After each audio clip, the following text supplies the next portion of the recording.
weltare ɓiɓɓe fulɓe andu diine maɗa fedde heblo sukaɓe afrique takkusana yoni to wendu bosyaɓe e nder galle yumma almuɓe ko on waktu yoni ha to semme e nder galleji mabuɓe ha to horkoƴere e nder galle ceerno sidi modi eko taari ɗum kala ene jiya e gardidi kabruji men to leydi sénégal ICAD université Cheikh Anta Diop teskama o saaha gonaɗo jaam duumiɗo fuɗɗima ardude toon ɓooyata ɗin étudiaji ma puɗɗito jangde mabɓe kono ɓe kolliti ñande aljuma paaduɗo henno mbaɗi yaadu mabɓe taw ko yaadu jaam yamo tugganma université o ha fayenma toon to galle lamorgo to gam hollirde mette mabɓe yogaya toɓɓe ɗe nandiraka to leydi Mauritanie parquet o acciti kene tolno e nogas e nayo ɓe kollitiɓe keɓani ɓena hujjaji laaɓɗi jeegomo ɓenninama kaso ɗum koyeɓe nangganoɓe ko fate banggue guyka jawdi leydi ndi to leydi Mali armée o holliti hanki o ɓe mbaɗi opération mawɗo toon to région de Nioro Sahela taw kadi koye nder diwan mo jeema ɓe kollitiɓe nder guiti toon ko heewi kame matériel uji kewɗi gam ɓeydude jaam yagara e nder leydi ndi to Guinée Conakry teskede sukaɓe hewɓe ne bifte sariya leydi ndi haaɗi kala suka mo yettaki duuɓi 18 nadde hôtel walla bar walla sinak bar walla yaade kañum tan goto jamma walla plage e ko nande ɗeɗona gueɗe kala to Burkina Faso AS kolliri metti men mawɗe no fewi faade laamu leydi Nigéria ɗum ko caggal nde ndiwowa ka hinde militaire a juri toon to Bawol aɗi diwoje ngal Bobo Dioulasso kabruji men mana wina to Côte d'Ivoire man jaa toon to Benin RDC Congo Nigéria joolam jaɓeri jaadeten koye musidɗo meɗen Alhassana Oumar Mbotia musidɓe tedduɓe woto goɗɗe joni jañoɗen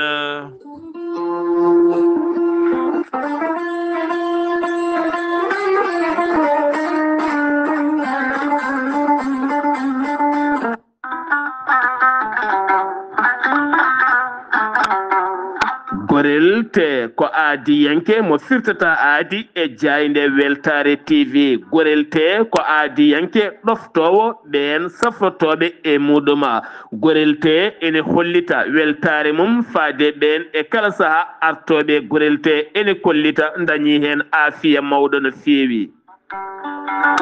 gorel te ko haako moƴƴo iwru ko tokkore dinnoro ari ko wallude e safrude ha moni kala daña aafiya muɗum on joguiɗo AVC cardiaque ƴiƴam dogata e ɗaɗi mum ɓandu jaaɗoru ɓandu wuloru neɗɗo tuƴiɗo mo nangata taare kala mum de gorel te ene humta on haaju gorel te noon sa yiɗi andude ko jangta e mum ko kala jahata koto Google mbaɗa www.gorelte.com ma jangan hoorema kala gorel te an tuƴiɗo donkuɗo yaade juma e jama ni jokkoyde enɗam kala musalla ɓandu no fotiri kala gorel te ene momta ha laaɓa e ballal jomiraɗo o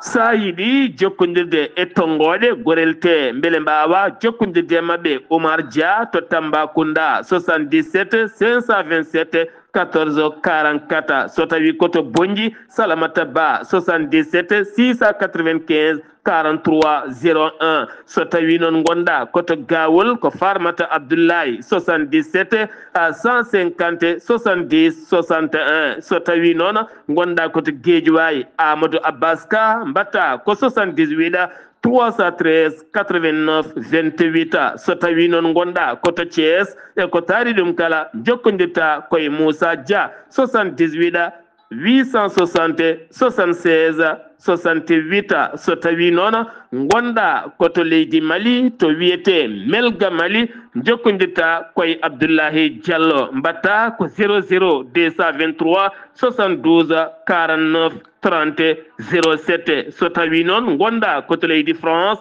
jokkodirta koye Harouna Ngayda 06 50 99 64 43 so tawi koto États-Unis d'Amérique gonɗa jokkodirta koye Abousso Kawral Fouta Business plus 1 34 77 01 56 77 musidɓe tedduɓe gorel te kawis ɓolo e muɗuma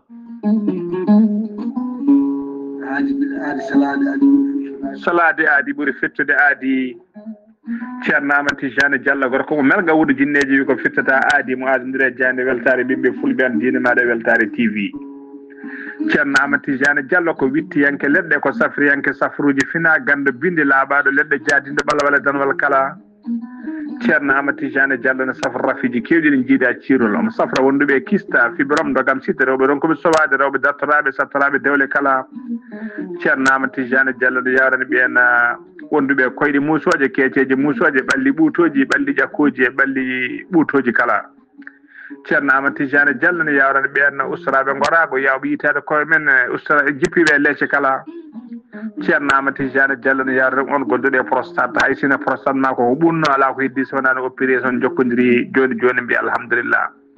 ceerno Amadou Tijani Diallo dendagal rafi mbawɗa wondude so ɗon maldana ko balɗe tati mbiya alhamdulillah ceerno Amadou Tijani Diallo gorko mo melga wurjinneji nder wittoji makko mo yiiti leɗɗe ko fate estomac son jokkude nder balɗe tati mbatta ñamde mbatta yarde kala ko kaajoɗa ceerno Amadou Tijani Diallo gorko mo melga wurjinneji yawre ɓen ɗaɓɓoɓe kayitaji ƴewɓe visa ji ƴewɓe embauche kala ceerno Amadou Tijani Diallo andini dendagal kilineɓe mum ewɗo saaha mo tawe to leydi France sa yiiɗi jokkodirde makko mbatta ko 00 336 04 04 66 27 ceerno Amadou Tijani Diallo base makko ne tawe to Nouakchott ne tawe ɗon miñi ko ne wiye ceerno Abdoulaye sa yiiɗi jokkodirde mum mbatta ko 46 94 21 91 ceerno Amadou Tijani Diallo gorko mo melga wurjinneji base makko ne tawe to Dakar en tawi ɗon miñi ko mbatta ko 77 714 94 15 gorko mo melga wurjinneji base makko ne tawe to Rosso Mauritanie ha to Dagana kala enen tawi ɗon ɓi nene makko ceerno Amadou Dia gorko mo leeraɓe numéro mbatta ko 77 537 79 28 ceerno Amadou Tijani Diallo ko laaɓɗo reedu kommalaɗo wune konne wiide sanne mbadden dando faade makko kettode kaburuji mon e demgal pulaar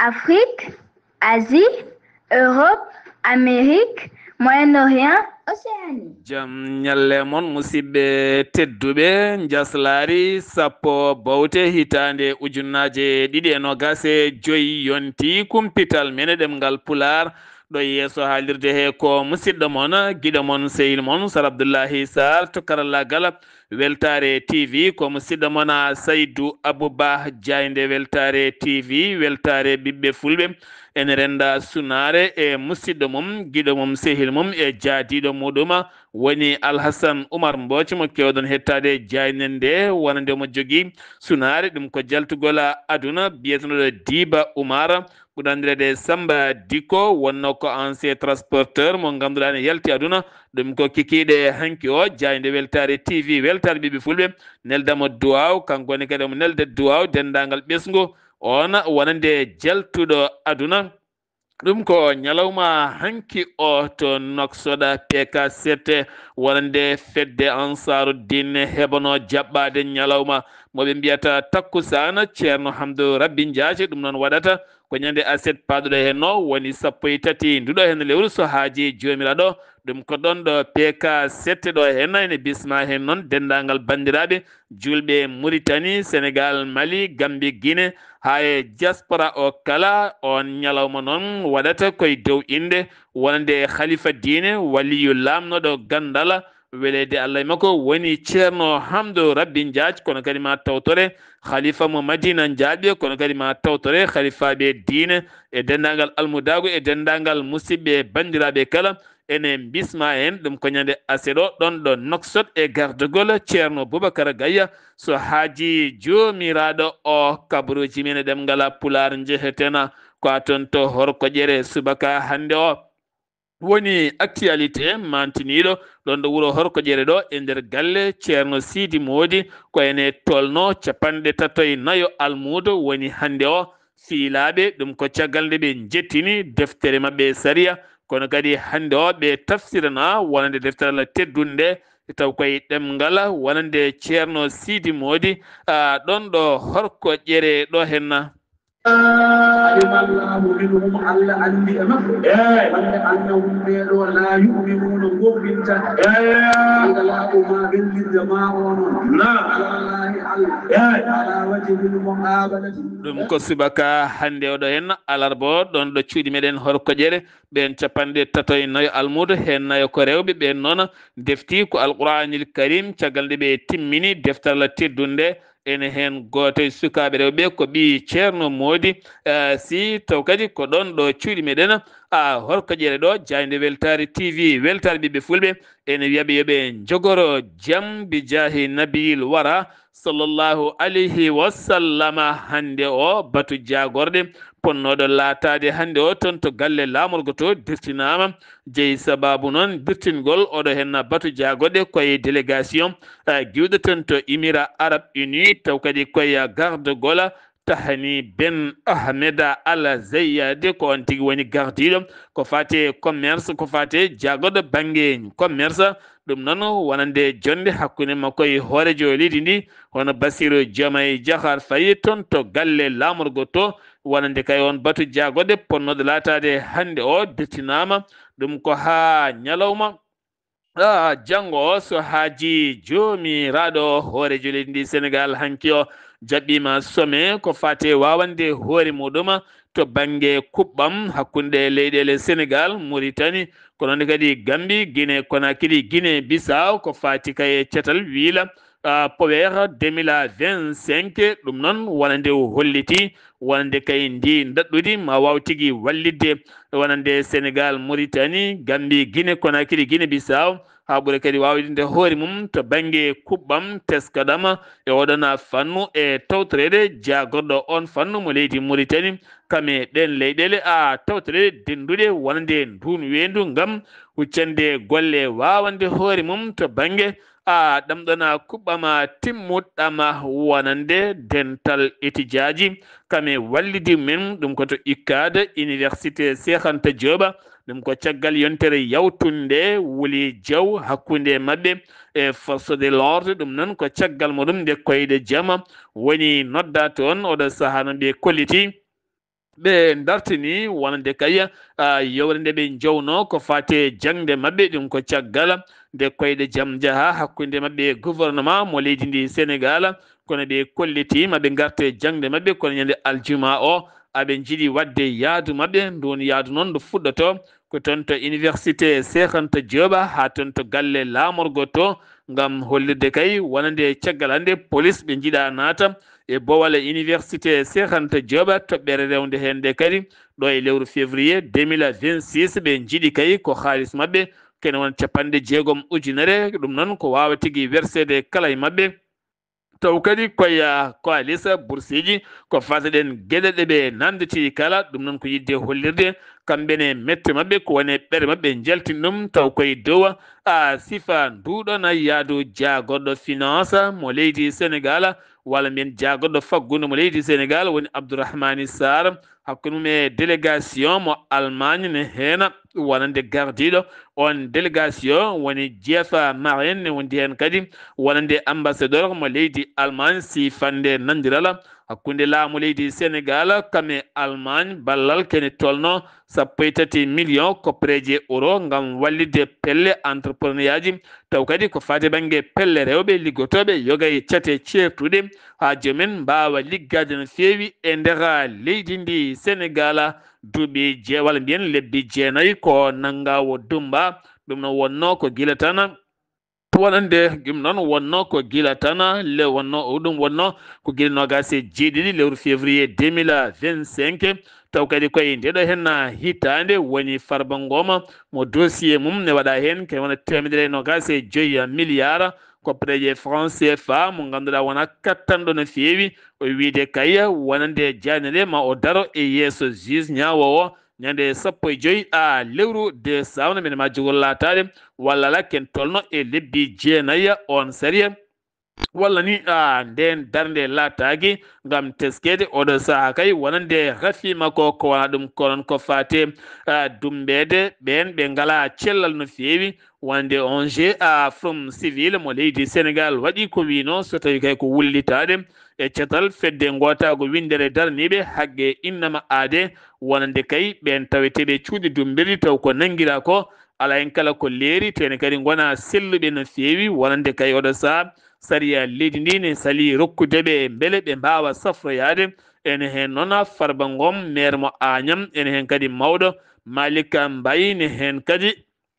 ma Bintou Diaby ne hen kadi Khadim Ba ɓeɗo hen kala gona selluɓe ne tawe e nder ɗiɗo hen cuuɗi safara ɓe kolliti hen noon mette mabɓe taw koye ñalɗi daranade haqqe innama aade toon to suudu sarɗeji nde leydi Sénégal ɓen jagorɗe ene jokki hande darade yeeso ɓen sarɗiyankoɓe moni kala ene haala kuccam golle mum hitande fande nde caggal mum noon ɓetane wonande jooɓari kuccam golle muɗum woni tan ɓesane gafake ko fate banggue golle fade hitande fande nde Abdoul Mbow noon eɗen gandi ko sarɗiyanke taw kadi koye APR o lawɗini no feewi e yeeso jaagoɗo rewɓe kame sukaɓe rewɓe balle kala o holliti noon wonande milliard uji 5 jaltinaɗi gam farnude kay e Pastef naɓe helnoɓe duppiɗo mbaɗi ko beela mbiya kadi koma dokkeɗen haalisaji omo yiɗi anduɗin kaalisaji kala holto naati no yariri kala so tawi kay ene wiye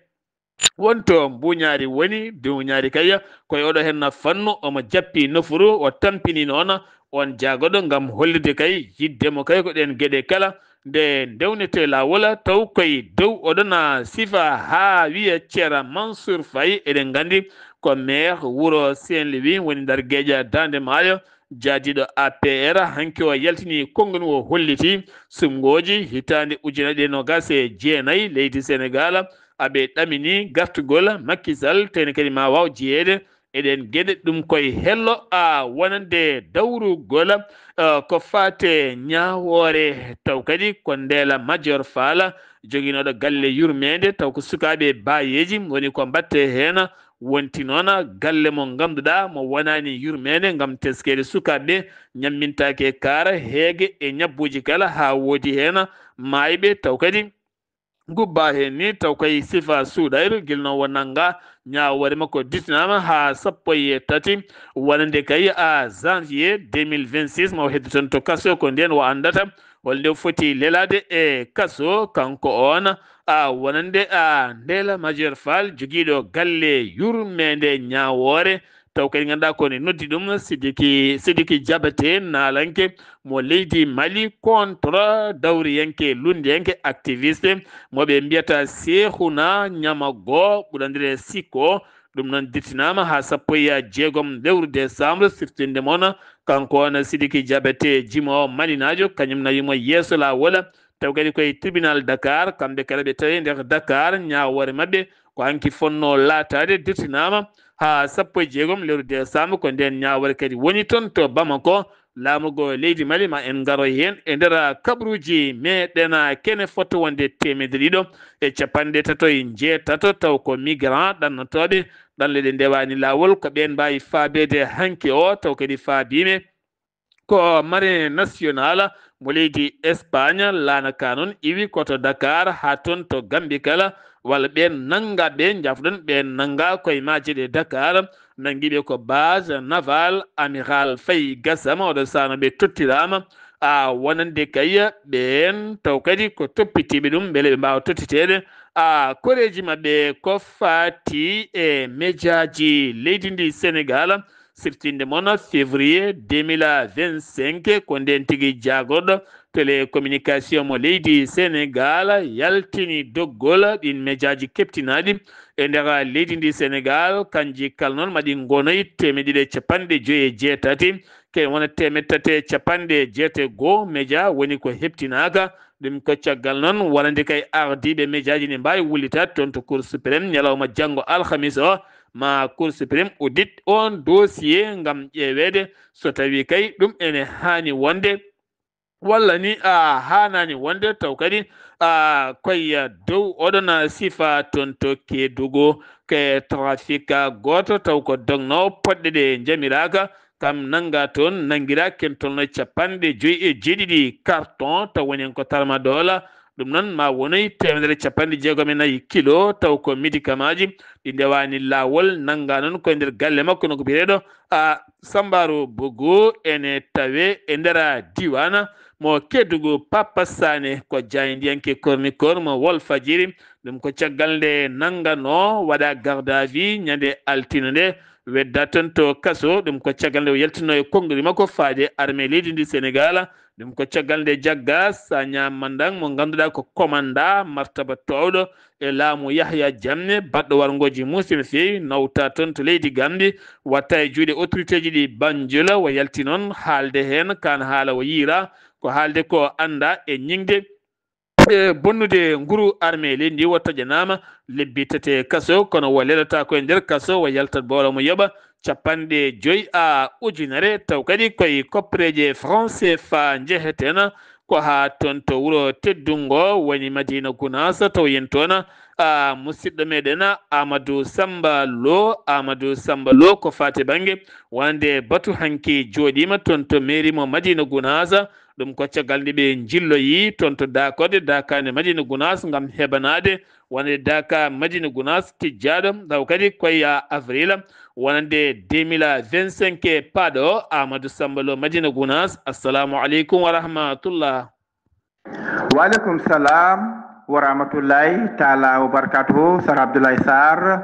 mi salminima kadi mi jurimama mi salmini dendagal bandiraɓe Weltare TV weltare ɓe fulɓe andudinma Sar Abdoulaye Sarr kabruji men ɗo e wuuro teddungo Madina Gounass ñalawma altine jeetati lewru gonɗen ndu batu mawɗo daɗɗiɗo ɗon ɗe mairie Madina Gounass e gardugal superfet mo bon compte e dendagal service aji taweteɗi e nder région mo Kolda. Alhamdulillah min bato noon ko gam heblanade daka mo Madina Gounass hitare ujunaje ɗiɗi e nogas e jeegom won 2006 jogoɗo wadde so Allah lamɗo jaaɓi 17 avril woni 18 avril 2026 garo ko nde wonata daka mo Madina Gounass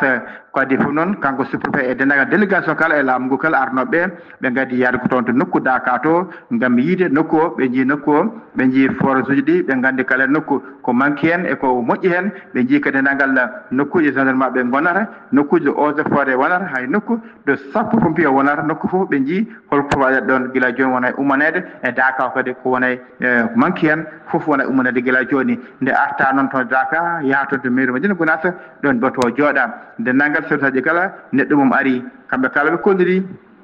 gila gendarmerie police eaux et forêt douane hafidaɓe ndiyam hafidaɓe courant goto kala yimɓe gari kolliri so Allahu lamɗo jaaɓi kala ko wonno rawane e daka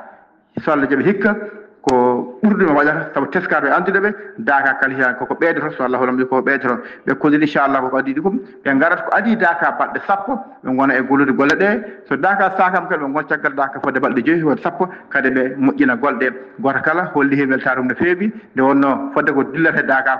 ko dillata e nder neɗɗo moƴƴeɗo Allah en ɗe ɓeeɗo jiɗɗo ko kala hen hitande haade hitande wonde arde en ndi hen ɓeydare en ndi hen cellal en ndi hen dañal to banggue hoore mum kañum e golle mum e ɓeskuma kala e kuuɓal musidɗo Amadou Samba Lo Madina Gounass feet Weltare TV weltare ɓe fulɓe andidinma Sar Abdoulaye Sarr. Amadou Samba Lo to wuuro teddungo Madina Gounass golle ma jooɗi peewi ɗum uddi kumpital men e ɗemgal Pulaar e nder ngenni ndi leydi Sénégal paaɗen ko toon to leydi Mauritanie suudu ñawore ndu leydi Mauritanie ɗum ko caggal nde uddinno dossier ji ɓe nangaɓe taw kadi nanguira koye mbuñaari walla ni jeenaari walla ni dirtinde ngaalu leydi ndi nogas e nayo oɗo saha ɗaccitama ngam wonande dossier ji mabɓe ronkede heɓen ko laaɓi jeegomo noon ene mabɓe kay taw ko dowrowo en no fewi ɓen ɓendinama to kaso ngam oɗo saha teskede kay wonande koye jibru ngaalu leydi ndi woni tigui koɓe mborjini no fewi ko wona ɗum ko noon laamu leydi Mauritanie hollitino ɓeyda darde mum taw ko darde timmude no fewi haɓade kala ko fate banggue guyka jawdi leydi ndi kala hen nangaɗo ɗen gueɗe kala ma ndewne lawola jagoɗo hoore jagoɗo leydi ndi leydi Mauritanie hoore jagoɗo leydi Mauritanie o holliti wonande hitande hikkande koɗo saaha ɓe darima hen darde tinde no fewi ko ene tolno kaye temedere neɗɗo nawama yeeso lawola ɗum noon wonande koye sifa dirtinde ngaalu leydi ndi oɗo saaha ɓe kolliti ɓe daari hen darde tinde no fewi gam haɓade kala ko fate banggue borjingol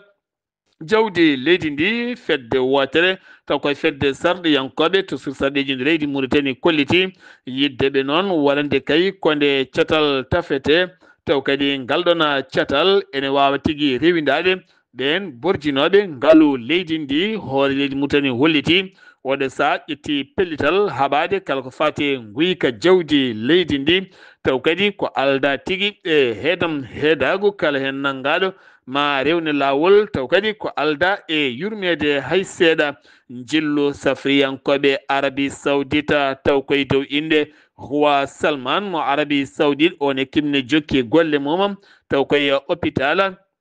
mo leydi Mauritanie jillu jagoɗɗo cellal ɓalli ne wonde ambassadeur mo leydi Arabie Saoudite ken tolno capanɗe jeetati suka mbawi hebde cellal men woni hen ko rafi ɓerde woni hen koye guite ɓe kolliti maɓe jokku nden darde haɓe keeɓa hen fandare mabɓe timmude no fewi jagoɗɗo cellal ɓalli mo leydi Mauritanie wo holliti wo yilloyima hanki o taw kadi koye hôpital keso gonɗo e mahede nder capital mo Nouakchott taw on hôpital ganduɗa ko hôpital so tawi gasi safrata ko ɓen sumɓe ha cumuram ñaami tigui gueɗe men kewɗe walla ɓen ɓe ƴimen keli walla ko nande ɗin fannuji kala on hôpital mo ganduɗa jogori kay mahede koye nder lebbi 12 kono ɗo sa teskede ɗum jogori gasoyde koye lewru juillet 2026 hitande fande so tawi kay woni ala ko faddi hen haydara gonnoɗo hooreji leydi Mauritanie Mohamed Ould Abdel Aziz nawama hanki o e nder clinique goto tawete nder lamorgo leydi Mauritanie ngol lawol noon police uddi ɗum no fewi gam hadde yangaraji no fewi gam rafi makko kono haalaka noon holko musata men wi avocat makko woni Abdourahmane Ould Ahmed Talib ko on yaltini ɗum taw kadi koye dow oɗon sifa jagoɗɗo gueɗe nder leydi kame jaccingo laamu hanki o udditi wonande bâtiment mawɗo no fewi taw ko jaɗɗo jamanu sifa nden kay kisala toon to attara gam haɓade ɗanle ɗe ndewani lawol kono kadi ɓeydude nden kay kisal ɓesguji finoɓe e nder ɗin région ngaji ha jomumen ɓuura wonde jaam e kisal taw kadi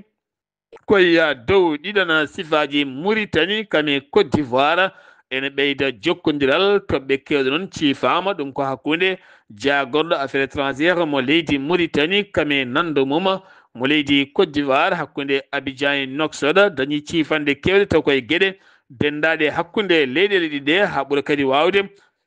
yarude yeeso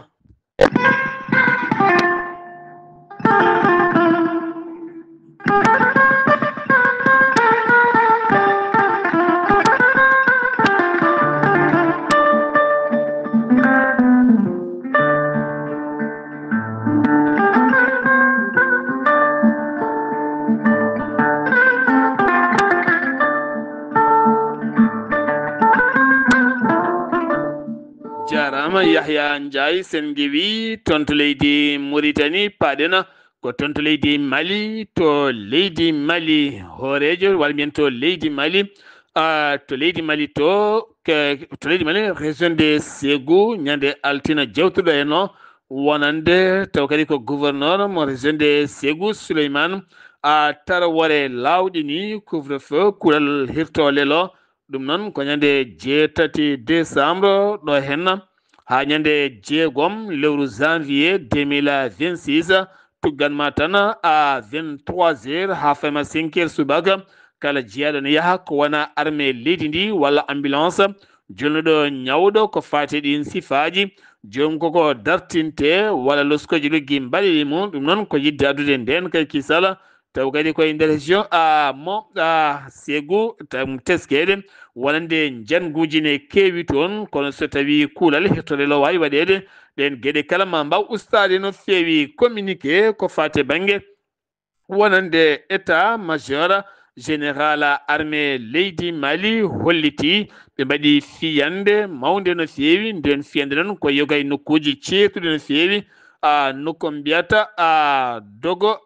nokko mbiyata dogo koloko ene tawi nder diwan mo Kidal état majeur général armée leydi holliti ɓe nandi toon garnatuji kewɗi no fewi no fewi ɓe nangi hen kadi yimɓe caggal muɗum noon toon to Aguel Hoka ɓe nangi toon goto e tumaɗo e oɗon fannu ko wona ɗum ko kadi hewɓe pelle ko wayno gacciya jogitiɓe armeji mbawitiji haaldede ha pelle kewɗe joƴƴini toon to Ansogo toonne kadi ɓe mbaɗi toon wonande kay fiyande mawde no feewi to nokku mbiyata Kuyla toonne kadi ɓe perɓodiri toon hewɓe e nokku mbiyata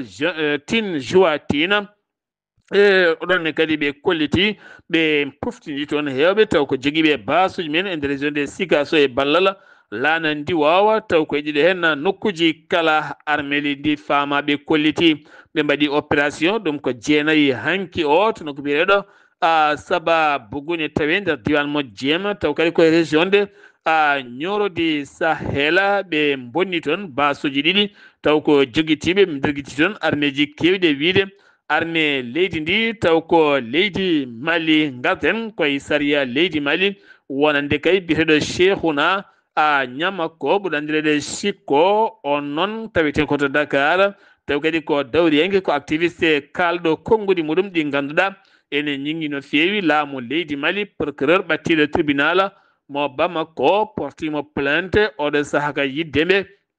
konde Dakar artitamo taw kadi ganduɗa ko toon to leydi Mali o wawa ñaawede ko wona ɗum ko noon wonande gardiɗo haut conseil islamique du Mali eɗen gandi ko Sarifa Ousmane Madani Haydara kam ardi Ansar Dine fedde Ansar Dine yaltini communiqué ngam yeddude ha memi leydi laylayti rendo e vidéo ngaji ɗi jaltini ngam wiide wonande Sharifa Ousmane Madani Haydara oɗo saaha ne heedande no feewi wonande on mbiyeteɗo Cheikhouna ñammakko ɓe kolliti ala kala ko jokkodiriɓe Haydara on ala ko wonani men Haydara to banggue ƴettandemo avocat ji toon to Dakar e ɗiɗon gueɗe kala wo yeddi ɗum ha memmi leydi taw koye cetal Ansaruddina gila tan ngalɗo cetal inde mum haala ha hande nantaka no feewi ko fate dille muɗum ɗum noon woni gila tan 5 lewru décembre taw koye cetal ngal ɓe mbiyata CFR taw kadi ko daranigal hakkude wonde landaji dawrugol kame société civile e gardegol Imam Mahmoud Diko ken tolno e duuɓi ɗiɗi gonɗo caggal leydi muɗum mo suwata artude ngam hoccodirde wonande laamu transition beele oɗo saaha ɓe dartina sumgoji mbaɗe leydi ndi wona jaam ngam teskede janguji e wargoji nan tan ɓeydo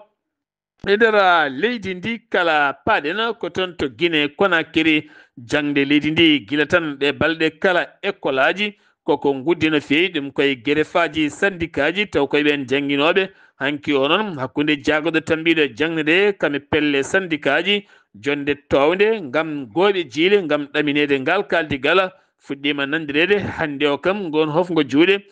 fuɗɗima dartade taw kadi koye nder wonande leydi ndi kala to Guinée keddorɗen wonande parquet mo leydi Guinée yaltini décret hadde ha laaɓa kala suka mo dañani duuɓi 17 soit ko gorko walla debbo naddemo e hôtel walla appartement ji walla auberge aji walla maison de close ɗi ganduɗa yimɓe ne nawe hen to gueɗe goɗɗe mbatte hen kala mo dañani duuɓi 17 so naati toon an jeyɗo responsable hôtel o walla bar o walla boîte de nuit o walla Sinak bar walla salle de spectacle ɗo musique mawɗo watte walla plage walla ɗen gueɗe kala walla yaade jamma taw kanko suka mo dañani duuɓi 17 o yaadani e neɗɗo makko kellifaɗo taw kadi ko bammakko walla yummakko walla kawa makko eɗen gueɗe kala so joomum nanggama ko kaso o sahano ngol ɗerwol yettima police gendi leydi ndi nde lawɗinta ɗum beele leydi ndi ene ɓuura wonde jaam e kisal ɓeydude jokkodiral hakkude leyɗele ɗiɗi ɗe woni hakkude leydi Guinée Conakry kame Bamako woni leydi Mali ɗum ko jaagoɗo hoore jagle ndi woni général Abdoulaye Mayiga kame nando muɗum woni ba wuuri hanki o e délégation ngaji ɗiɗɗi kala ciifanɗe kewɗe ɓeydude jokkodiral hakkude leyɗele ɗiɗe ɗen toɓɓe ciifade ɗe ene hen to banggue ndenka kono kadi faggudu ne hen kadi to banggue finance to banggue transport e to banggue gaynaka woni élevage ngam ɓeydude jokkodiral hakkude ɗe leyɗele ɗiɗi ɗe kala toon to Guinée Bissau eɗen gandi o kuddata bannoɗo ko 26 lewru novembre ganduɗa Oumar Sissoko Embal jaltu leydi ndi fayi to Dakar wattidi toon to Brazzaville fati toon to Rabat lamorgo leydi Maroc ko wona ɗum ko noon laamu militaire la junte militaire ɗaɓɓiri CEDEAO oɗo saka ɓe jaltini lawol transition mabɓe oɗon saa ko ɓe jiiɗi wadde leydi ndi fandara maɓɓe ko fittude leydi ndi haɓade kala ko fate banggue trafic aji guilay drogue e poɗɗeɗa e noje gueɗe ɗen kala e addude armée ji taw koye mbandi rawani lawola ha tenti noon moƴƴitinde hakkude lunda ngo kala ɗen gueɗe woni ko addiɓe fandare mabɓe noon ko lebbi 12 joɗade beele ɗen gueɗe kala aɓe ndewna ɗum lawol fodde noɓe jiɗiri ni henna to Burkina Faso ɗum ko AES Burkina Niger Mali ɓe kolliti ɓe jonnani eɓe mbawno libde kalani ndi waw ka ganduɗa naat kay nder weweji mabɓe ko alda e yamirore kono noon ɓe ɗacciri noon haka juri ɓe noon naggama koɓe 12 ko ninke he ɗiɗo ko piloten heddiɓe noon ko officier ji ɗi martaba towɗo ɓe paano ko toon to Portugal e wiide communiqué armée leydi Nigéria kamɓe noon ko caɗele technique woni ko rewniɓe ɗon laamuji kewɗi kolliti noon holko jeeyi sababu AES holko jeeyi sababu ɓe ndewyani to banggue Algérie to ɓuuri ɓattorade ɓe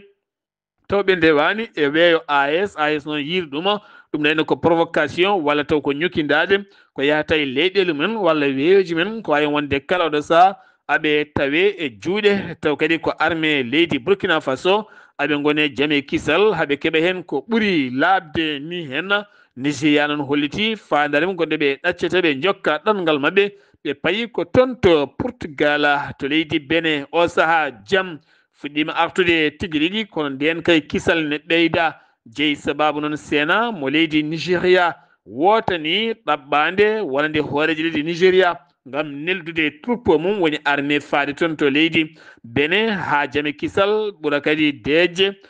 taw ko toon to Benin hollirama noon mayɓe ɓe ala kala civil woni hen ko hakkude koninkoɓe taw ko fellodirnoɓe kono kadi wonande armée CEDEAO taw ɓuuren hewde ko Nigéria naɓe yanoɓe toon to Benin ha hande aɓe tawe toon gam yidde addude jaam e kisal kono ɗo saaha hande wonande kay tefore ne jokki ko fade nde fiyande umminode toon ñande alende ha jeeyi sababu dillini leydi ndi ñalawma kurɗo no feewi ko ɗum ko noon l'Élysée leydi France holliri ko wonande kay ko laamu leydi Benin ɗaɓɓiri ɗum ballal kamɓene ɓe mbaɗi hen appi mabɓe wonande kay oɗo kuddata wasa latade kono kuddata o ko kuddata kewno doole no feewi mo ganduɗa oɗo saaha wonani hunde laatide RDC Congo kamne États-Unis de Amérique leyɗele kewɗe Europe e rima leydi Rwanda kame M23 nde dartinta o combat ganduɗa sifande jaam sifanode ñande 4 ndu lewru taw kadi ko toon to galle daneje to États-Unis de Amérique gam jofede peɗeli Rwanda kame M23 hande nana jokki fiyande mumen toon to site Kivu e nder leydi RDC Congo holliti noon nden sifande kaya ko sifande nde ganduɗa nde ɓe ɗoftaki ɗum paaɗen koye joolam jaɓel jaɓɓoɗen ko musidɗo men Alhassane Oumar Mbodj toon to Australie oɗo saaha haaɗi kala ko fate suka mo dañani duuɓi 16 hutorade internet guila tan to banggue TikTok Sinakbar Facebook YouTube ɗe gueɗe kala noon belsiriɗo ha hutori ɗum ɗon ɗum noon lawɗina ko ñalawma hande o duuɓi 16 fayi less ala droit hutorade kala ko fate réseaux sociaux kala kutori ɗum amande ko goo piccala 75 millions woni ko joom yoɓata ma en ketto musidɗo men Alhassane Oumar Mbodj mi salminima. en calmitima Sar Abdoulaye Sarr en calmini dendagal hettiyankoɓe Ayaw TV kawri men ɓurtintude e jolam jaɓeri e ñalamo hande o puɗɗoɗen ko leydi hono France toon sabbiyankoɓe guuri ñande talatare jena lewru bawte ujuna ɗiɗi nogas e joyyi ɗum noon ko wawde kadi ƴewde projet le loi finance tagade ko fati kono sécurité sociale mabɓe ɗum noon en goɗon woto noon ma waw kadi taw kadi ko hunde nde ganduɗa hoorema ɓe mbawa kono ƴewde ɗum noon ɓe mbawa kadi ƴewde hunde pellital e wawde wiide wonde ɗum kono noon ene teska noon ma ɗum waɗa kadi taw kadi ko écart e nder on banggue hani e won banggueji taw ko banggue goɗɗi ɗum noon ko fati noon e gonka on gardiɗo jagorɗe Sébastien Tagorgolo Korni ɗum noon maw waw kadi hono wawde kadi hono teskade ɗum foof no ɗi wori ɗi oɗo waɗa ko projet taw ko budget o taw ko oɗo ko fati kono sécurité ɗum ene wawi kadi itti taw kadi ko déficit ko fati kono sécurité sociale ma won 19 milliard piccal jeegom taw ko kalisi euro noɓe bayini taw ko jagol gal ko fati kono cellal ɗum noon e nder France Info Australie ƴetti hoɗo pellital ɗum noon wiide wonde kadi kala kadi mankuɗo duuɓi 16 toon to Australie ɗum ɗo e oɗo saha koko haɗa tigui nadde kay e taw ko réseaux sociaux ji ɗi ɗum noon nde tawno wonde ko ɓuuri hewde réseaux sociaux ji ɗi e ɗum noon ko démarche mo ganduɗa hoorema ko addata hono caɗele no feewi ɗum noon ko fadde hono e nder winderde taw ɓe mbi wonde ko ɗum ɗo fof ko yidde kay wawde kay marde suka o e wonɗende gueɗe e ɗum noon ko addata ɗumen hono caɗele ko nande kono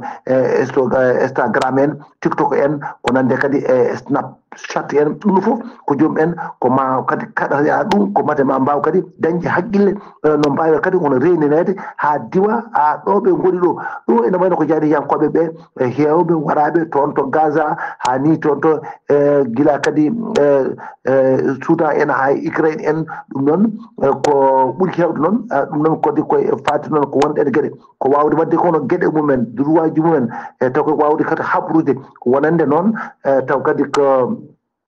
wonande kadi reporter sans frontiére no bayiniri ɗum woni maɗo capanɗe jeegom e yimɓe jeeɗu taw ko ɓen jani yankoɓe waraɓe e nder kadi taw ko golle mumen ɗe gollanno e ɗum noon taw kadi ko e nder aduna o kala ma won joni hirande e ɗum noon ɗum ko fawi ɗon ɗum noon kadi kala ko noon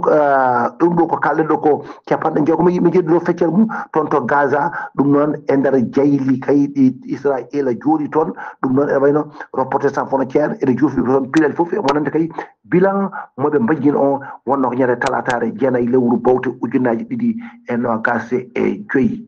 Sara Abdoulaye Sarr ko ɗum de tunguɗen habaruji men e joolam jaɓeri e ñalawma hannde o taw wonno ko dande musidɗo moon Alassane Oumar Mbodji gorko mo Sarr Ndogo ngam weltare Ayago TV. Alhassane Oumar Mbodji ngam weltare Ayago TV golle man joyɗi peewi to wuro teddungo Madina Gounass ko Amadou Sambalo ɗo yeeso alirde ko musidɗo moon guiɗo moon sehil moon Sara Abdoulaye Sarr to karallagal weltare TV ko Seydou Abouba ketkimalaki jaam yo jaam Allah hiranena.